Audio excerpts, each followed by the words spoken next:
Quand je vois des personnes qui stressent sans cesse parce qu'elles sont incapables, limitées, sans solution, je me demande, est-ce que ces personnes sont conscientes qu'elles se font du mal à elles-mêmes? Puisque de toute façon, stresser n'arrangera pas forcément les choses. Stresser ne t'avantage en rien. Stresser te fait vivre les situations en urgence, ce qui te met sous pression. Tu te sens ainsi tensionné, nerveux, inquiet, bouleversé. Tu as sans cesse le mal de tête, la migraine, le mal de nerfs, l'insomnie.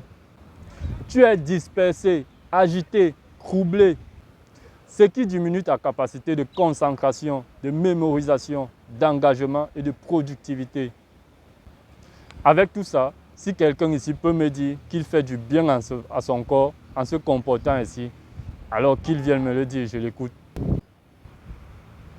Écoutez, vous n'êtes pas des super-héros, vous n'êtes pas des infaillibles, vous n'êtes pas des hommes parfaits.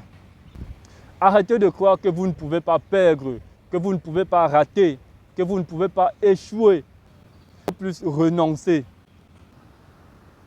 Arrêtez de penser que vous pouvez tout faire. Si vous ne pouvez pas, laissez tout simplement. Si vous n'avez aucune autre issue ou une autre solution, laissez tout simplement.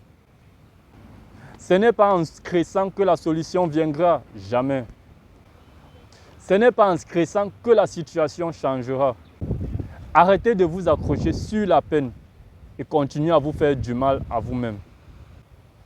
Votre solution viendra tout simplement si vous vivez la chose avec calme, en prenant le soin de l'analyser, de la comprendre, tout en recherchant les moyens ou solutions adéquats pour avancer.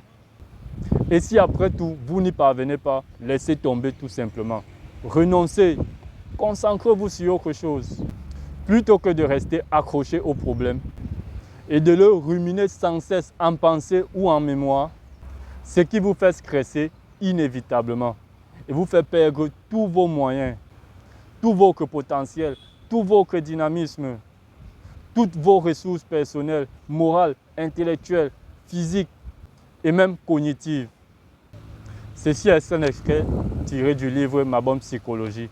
Alors n'oubliez surtout pas de vous en procurer pour en bénéficier, pour pouvoir apprendre encore plus de belles connaissances, pour pouvoir tirer le meilleur parti et travailler sur vous, sur votre corps, vous développer et devenir des personnes capables, efficaces, productives, en paix, bien portant, n'est-ce pas, tout en vivant, en profitant de la vie avec votre famille, votre entourage, vos bien-aimés.